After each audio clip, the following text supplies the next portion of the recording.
prédication d'aujourd'hui, vivre en chrétien dans des temps troublés.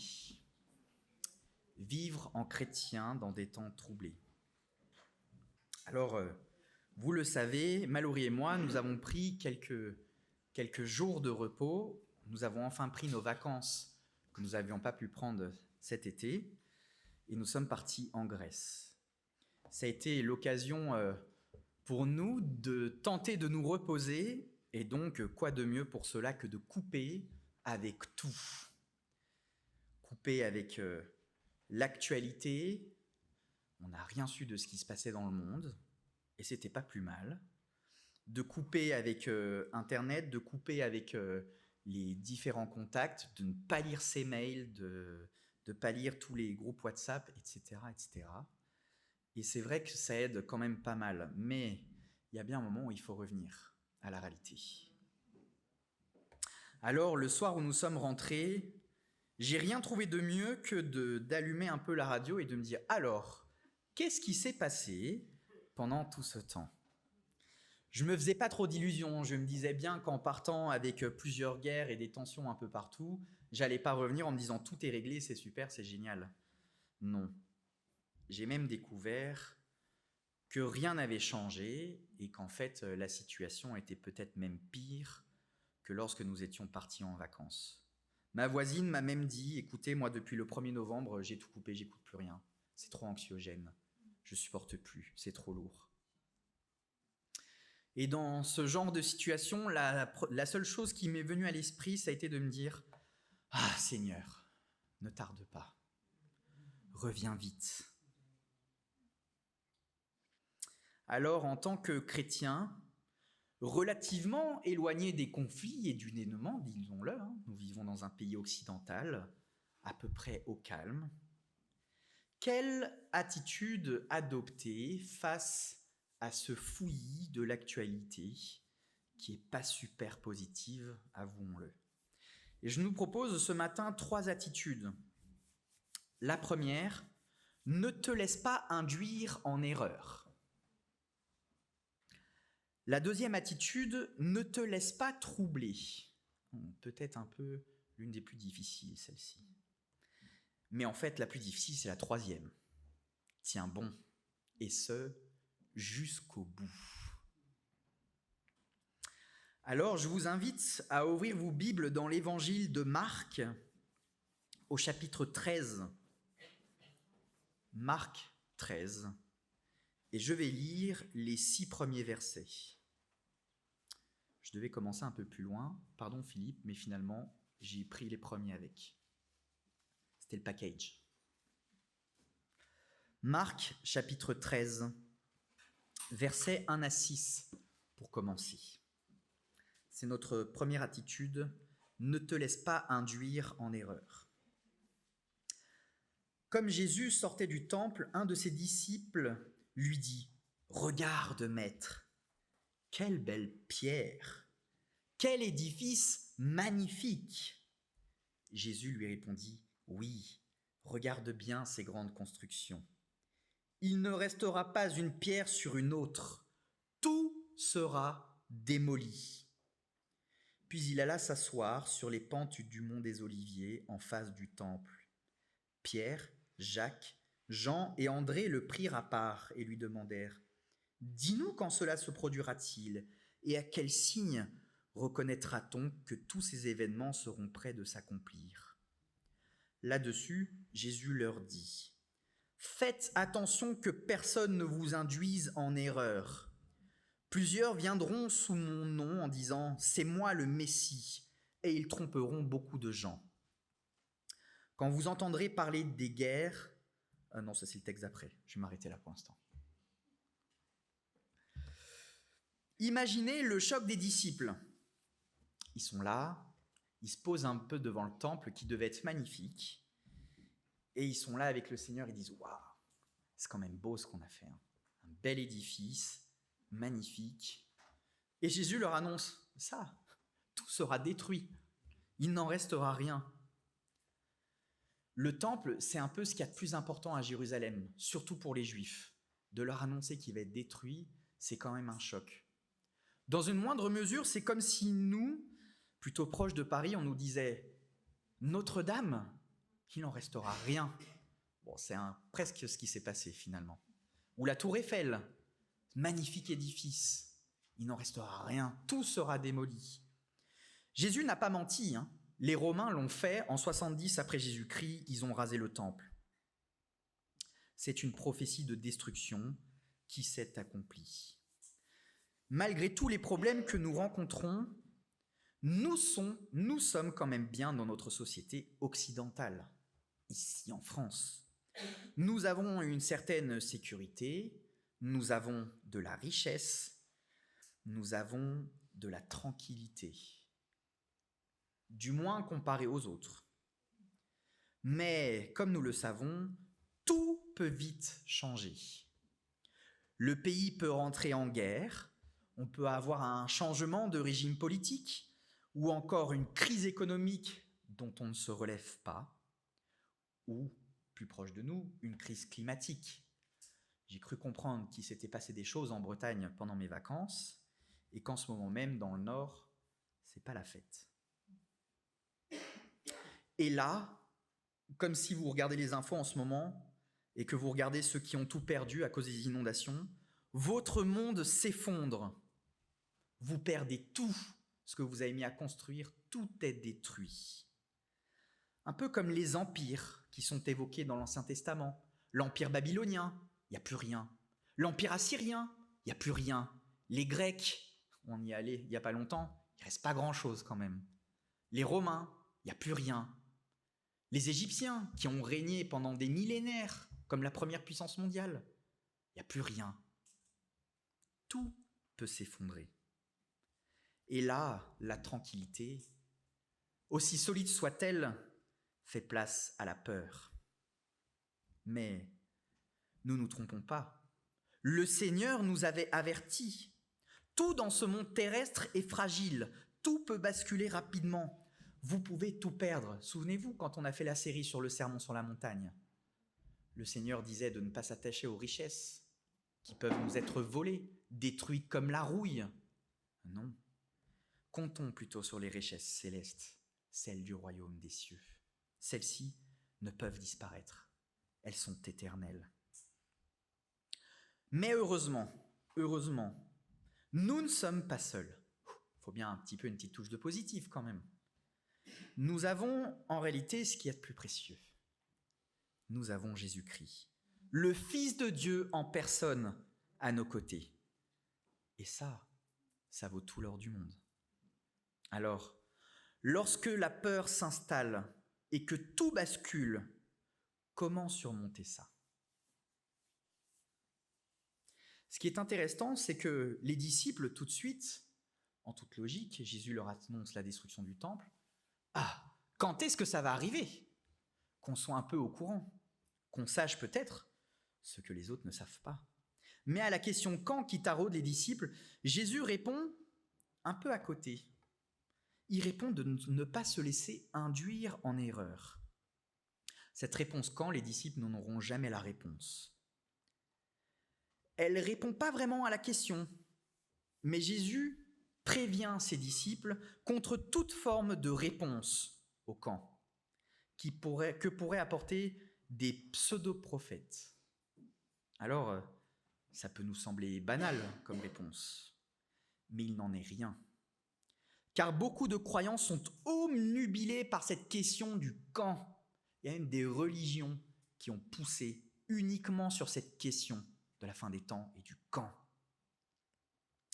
L'histoire nous a montré que cette recherche du quand était non seulement vaine, parce que finalement personne n'en sait rien, mais surtout elle est dangereuse. Elle est même mortelle. Quelques exemples. Marshall Applewhite, un Américain, crée la secte Heaven's Gate au début des années 70. Le 26 mars 1997, pour être enlevés de ce monde en perdition, croyant que leurs âmes allaient rejoindre un vaisseau spatial caché derrière la comète Hale-Bopp et qui transportait bien évidemment Jésus-Christ, 39 de ses adeptes se suicident. un peu plus proche de nous dans le temps. Avril 2023. Des membres de l'Église internationale de Bonne Nouvelle au Kenya sont retrouvés morts de faim afin de rencontrer Jésus. Car la fin du monde devait avoir lieu, selon leur pasteur, au mois de juin. Un article du Monde daté du 20 août dernier parlait de plus de 500 victimes et un bilan non définitif. 500 morts parce qu'un pasteur leur a dit au mois de juin, c'est la fin. Le Seigneur a bien fait de nous mettre en garde.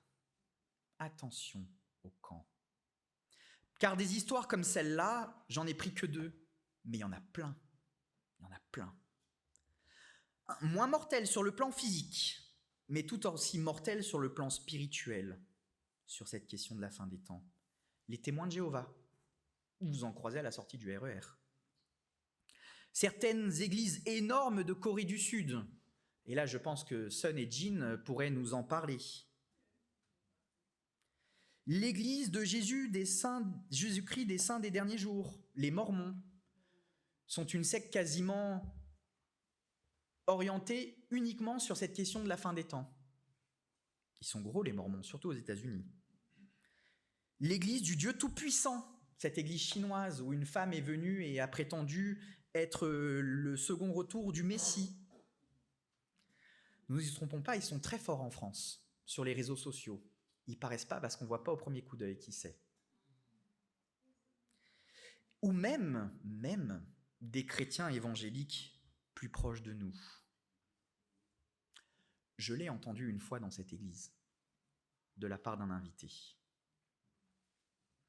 Il ne viendra plus prêcher chez nous. Jésus ne répond pas à côté de la question, car il connaît le cœur de l'homme. Il connaît sa soif de tout savoir, sa curiosité. Mais, si même Jésus ne savait pas, car Jésus dit qu'il ne sait pas, seul le Père sait. Si même Jésus, notre Sauveur, le Fils de Dieu, ne sait pas, alors comment un simple homme pourrait, lui, le savoir? Savoir ce que Jésus même ne sait pas. Quel orgueil! Quel orgueil! En fait, si Dieu a décidé de ne pas nous communiquer cette date, c'est que ce n'est pas utile pour nous. En fait, on n'a pas besoin de le savoir. Ce n'est pas utile pour notre foi. C'est pas ça qui va faire progresser ta foi en Jésus-Christ. C'est pas de savoir quand. C'est pas ça qui compte. Faut pas se tromper d'objectif. La deuxième attitude dans ces temps troublés, c'est de ne pas se laisser troubler. Lisons la suite. Marc 13, versets 7 à 10. Quand vous entendrez parler de guerre et de menaces de guerre, ne vous laissez pas troubler, car cela doit arriver, mais ce ne sera pas encore la fin. En effet, on verra se dresser une nation contre une nation, un royaume contre un autre. Il y aura en divers lieux des tremblements de terre, des famines, mais ce ne seront que les premières douleurs de l'enfantement. Quant à vous, faites attention à vous-même. On vous traduira devant les tribunaux des Juifs, on vous fouettera dans les synagogues, vous comparaîtrez devant des gouverneurs et des rois à cause de moi pour leur apporter un témoignage. Il faut, avant tout, que la bonne nouvelle de l'Évangile soit annoncée à tous les peuples. Ne te laisse pas troubler.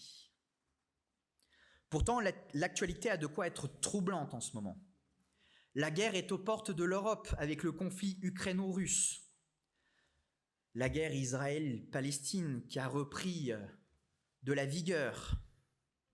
Les tensions avec la Corée du Nord, qui a à sa tête un fou qui détient très probablement l'arme nucléaire. Les tensions entre Chine et Taïwan, dans lesquelles est imbriqué les États-Unis, deux puissances nucléaires, encore une fois. Haïti, pour les Haïtiens qui sont parmi nous, où la situation ne semble pas sortir la tête de l'eau. L'inflation économique, où tout devient de plus en plus cher. Certains deviennent pauvres, l'insécurité. Il y a quelques mois de ça, dans le coin de notre rue, de là où on habite, à Mallory et moi, à Chatou, il y a un gars qui a été immolé. Etc., etc. L'actualité a bien de quoi être troublante. Mais la décadence de notre monde n'est pas une nouveauté. Je ne suis pas sûr que dans les débuts des années 40, les choses étaient meilleures que celles d'aujourd'hui. En tout cas, permettez-moi d'en douter très sérieusement. La décadence de notre monde n'est pas une nouveauté, car elle est le reflet du péché et du prince de ce monde à l'œuvre, le diable. Si le Christ ne nous a pas communiqué la fin des temps, la date de la fin des temps, il nous a néanmoins avertis que notre monde n'irait pas en s'améliorant. Le Christ est-il donc fataliste ? Je dirais qu'il est plutôt réaliste. La nature elle-même, d'ailleurs, manifeste cette souffrance. L'apôtre Paul, en Romains 8, verset 22, dit ceci : « Nous le savons bien, en effet, jusqu'à présent, la création toute entière est unie dans un profond gémissement et dans les douleurs d'un enfantement. » Il n'y a pas que les êtres humains qui souffrent. Toute la création souffre de la situation. Les chrétiens peuvent être également ciblés de manière plus personnelle. La persécution. Philippe nous en parle régulièrement. Je crois d'ailleurs, c'est ce dimanche, le dimanche de l'Église persécutée. La persécution. Mais fort heureusement, en France, on n'est pas concerné par cela. Le diable ne s'intéresse pas à nous. Vous croyez ? Étonnant que la France soit un pays si dur face à l'évangile de Jésus-Christ. Et que la perte de vitesse du christianisme soit si importante ces dernières années. Peut-être que tout simplement le diable n'a pas besoin de forcer avec nous. Notre société occidentale nous éteint petit à petit avec la richesse. Mais oui, parce que quand on est riche, on est moins dépendant vis-à-vis de Dieu. On a moins besoin de lui. La sollicitation continuelle de notre attention. Tout le monde a des travails où on fait de plus en plus d'heures, où on est de plus en plus chargé. Les réseaux sociaux, la charge mentale, la famille, les distractions, etc., etc. On a la tête ailleurs. Tout est bon pour ne pas passer du temps avec le Seigneur, n'est-ce pas ? En fin de compte, la foi ici n'est plus une nécessité, mais un plus, un bonus facultatif. On n'a pas besoin pour vivre. C'est bien si tu crois, mais c'est un bonus. Pas sûr que nous dirions la même chose si la persécution physique nous touchait directement. Si notre vie était en danger à cause de l'Évangile, est-ce qu'on aurait le même discours ? Serions-nous capables de lutter en faveur du témoignage de Jésus-Christ, même si nous devions y perdre la vie ? Une nouvelle fois, si nous perdons tout, quel est le trésor qui nous reste réellement ? Troisième attitude, tiens bon, et ce, jusqu'au bout. Marc 13, versets 11 à 13. Quand on vous emmènera pour vous traduire devant les autorités, ne vous inquiétez pas à l'avance de ce que vous direz, mais dites simplement ce qui vous sera donné au moment même, car ce n'est pas vous qui parlerez, mais l'Esprit Saint. Le frère livrera son propre frère pour le faire condamner à mort, et le père livrera son enfant. Des enfants se dresseront contre leurs parents et les feront mettre à mort. Tout le monde vous haïra à cause de moi. Mais celui qui tiendra bon jusqu'au bout sera sauvé. Vous auriez sûrement préféré que je prêche sur autre chose ce matin. Mais ce sont bien les paroles de notre Seigneur. Après l'aspect matériel, après l'intégrité physique, la persécution politique, voici la trahison des plus intimes. Certains témoignent déjà de la trahison de proches qui n'hésitent pas à livrer leurs enfants aux autorités pour les punir, voire pour les supprimer, et ainsi laver l'honneur de la famille. Encore une fois, Philippe nous en parle de temps en temps, quand il présente l'Église persécutée. Ces témoignages incroyables, où des membres même les plus proches de votre famille vous balancent. Alors, nous prions que jamais nous ne soyons touchés par cela. Mais si cela devait arriver, que ferais-tu ? La question auquel on n'a pas trop envie de répondre. Question particulièrement difficile, voire impossible. Ta famille d'un côté, Dieu de l'autre. Qu'est-ce que tu ferais si on te prend ton enfant et qu'on te dit « si tu quittes pas la foi, on l'élimine ». Certains le vivent.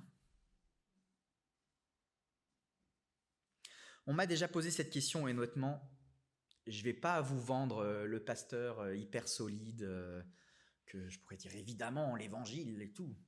Sauf qu'à l'instant T, j'en sais rien. Je ne sais pas ce que je dirais. La peur, la pression, le stress. Je ne sais pas parce que moi je suis faillible et je le sais bien. Mais j'ai une certitude. Une certitude. Dieu par son Esprit Saint serait là, avec moi dans l'épreuve. Et il me dirait quoi dire. Ah, ça vous rappelle quelque chose ? Jean-Marc nous a parlé d'un personnage ce matin, Étienne.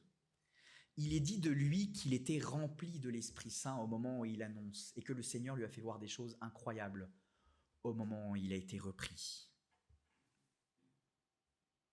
Le Seigneur est là. Il te dirait quoi dire. Il te dirait quoi prêcher dans une ultime finalité peut-être à ceux qui te persécutent. Et qui sait s'ils ne seraient pas touchés par l'Évangile. Ça aussi, c'est des témoignages qu'on a. Des gens qui persécutent et qui se convertissent. Le plus connu d'entre eux, c'est l'apôtre Paul lui-même. Car si les hommes peuvent malheureusement briser des relations profondes par la trahison, Dieu, lui, n'est pas un homme pour mentir. Il ne trompe pas. Il ne trahit pas. Il est fidèle. Même lorsque nous ne le sommes plus et qu'on ne le suit plus trop, qu'on l'a mis un peu de côté, il est toujours là. Toujours là. Alors, en qui placer sa confiance ? Celui qui met en Jésus. Vous l'avez chanté ce matin. En qui mettre sa confiance ? Certains perdront la vie, oui. Les apôtres d'ailleurs sont morts dans des circonstances particulièrement violentes, nous le savons. Mais pour quel gain ? Nous le savons aussi, n'est-ce pas ? Cette couronne de victoire leur a été donnée. Le Seigneur honore celui qui persévérera jusqu'à la fin. Et ça, c'est une promesse dont vous pouvez être sûr, même si c'est dur. L'apôtre Pierre écrit ceci au début de son épître. C'est un texte que je trouve particulièrement fort et qui nous rappelle que le Seigneur, c'est lui qui nous aide premièrement à persévérer. C'est pas persévérer tout seul par vos propres forces, c'est pas ça. C'est persévérer avec l'aide de l'Esprit. 1 Pierre chapitre 1 versets 3 à 9. Béni soit Dieu le Père de notre Seigneur Jésus-Christ. Dans sa grande compassion, il nous a fait naître à une vie nouvelle pour nous donner une espérance vivante par la résurrection de Jésus-Christ. Car il a préparé pour nous un héritage qui ne peut ni se détruire, ni se corrompre, ni perdre de sa beauté. Il le tient en réserve pour vous dans les cieux. Et là, le plus important, vous qu'il garde par sa puissance au moyen de la foi en vue du salut qui est prêt à être révélé au moment de la fin. Il y a beaucoup d'informations, mais retenez que c'est le Seigneur qui vous garde par sa toute-puissance Voilà ce qui fait votre joie, même si actuellement il faut que vous soyez attristés pour un peu de temps par diverses épreuves. Celles-ci servent à éprouver la valeur de votre foi. Le feu du creuset n'éprouve-t-il pas l'or qui pourtant disparaîtra un jour? Pourtant, votre foi qui a résisté à l'épreuve a une valeur beaucoup plus précieuse. Elle vous vaudra louange, gloire et honneur lorsque Jésus-Christ apparaîtra. Jésus, vous ne l'avez pas vu, et pourtant, vous l'aimez. Mais en plaçant votre confiance en lui, sans le voir encore, vous êtes rempli d'une joie glorieuse et inexprimable, car vous obtenez en retour votre salut, qui est le but de votre foi. Amen.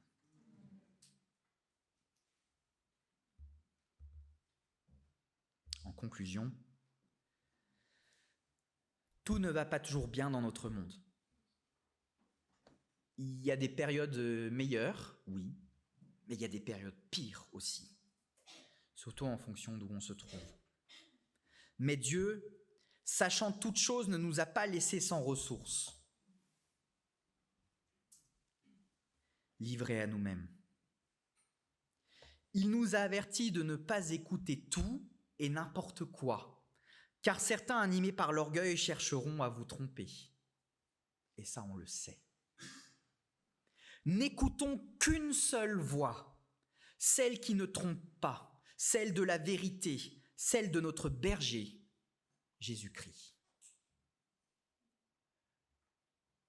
Mes brebis entendent ma voix et elles me connaissent, dit le Seigneur.